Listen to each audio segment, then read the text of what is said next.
There are 4 categories in the World Robot Olympiad competition, and children age group 8 to 19 years old can participate in it. The first category is Robomission, where teams need to build and program a robot to solve a challenge on the field. Second one is the Robo Sports, where teams participate using 2 robots on some exciting game.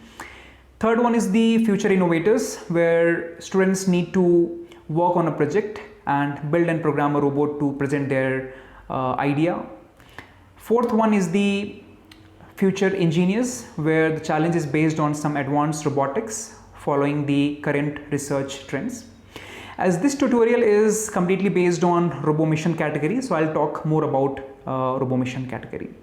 So basically, Robomission is a challenge-based competition where students need to design, build and program an autonomous robot which can solve the challenge on the field autonomously, as the game elements will be placed randomly, so the robot should be able to take decision its own.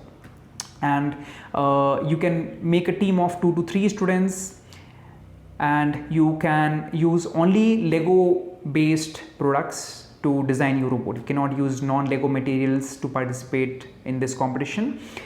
And for the software, there is no restriction. You can use any other software other than official Lego software. Anything is fine. Then you need a coach to participate in this competition.